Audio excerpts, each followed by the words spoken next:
की जा रही है, ये डिमॉन्स्ट्रेशन किया जा रहा है। इसलिए भारत में कभी कभी होता था ये, कहीं कहीं होता था ये। अरे हम अलीगढ़ मुस्लिम विश्वविद्यालय में जिस मकान में रहते थे, उस मकान पे इमादुल मुल्क रोड पे एक मस्जिद थी और वो मस्जिद से लगा हुआ हमारा घर था। तो हमारे घर की लॉन में मुसलमान नमाज पढ़ते थे। मस्जिद में पढ़ते पढ़ते जुमे की नमाज में जब गिनती ज्यादा बढ़ जाती थी तो वो पढ़ते थे, तो किसी ने ऑब्जेक्शन नहीं किया। अरे भाई ठीक है भाई, वो जगह कम पड़ जाती। लेकिन आज आप हर वो काम कर रहे हैं जिसकी आड़ में इस्लाम खड़ा करते हैं। अगर मर्द हो तो कहें कि इस्लाम में कहीं नहीं लिखा है, लेकिन हम गुंडागर्दी के लिए पढ़ेंगे।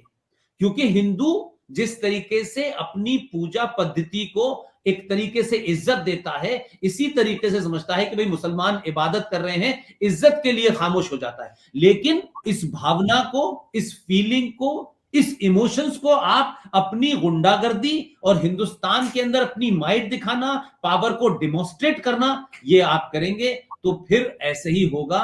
गुड़गांव नहीं, जगह जगह होगा। फिर आप सोचिए, चाहे त्रिपुरा हो, चाहे बंगाल हो, सब जगह होगा ये। और ये रिएक्शन फिर रुकेगा नहीं। फिर ये तय करना है कि असली मस्जिद में भी नमाज पढ़ पाओगे कि नहीं पढ़ पाओगे।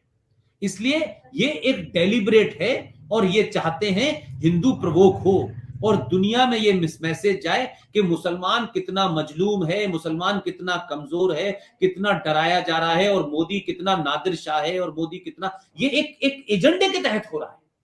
इसका कोई लेना देना नहीं है।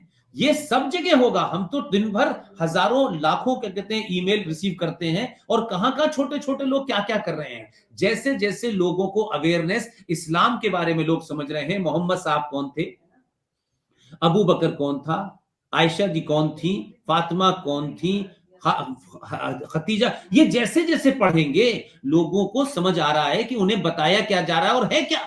और मेरा तो एक मशवरा है, हिंदुस्तान में औरंगजेब की तारीख, बाबर की तारीख, अंग्रेजों की तारीख, पुर्तगाल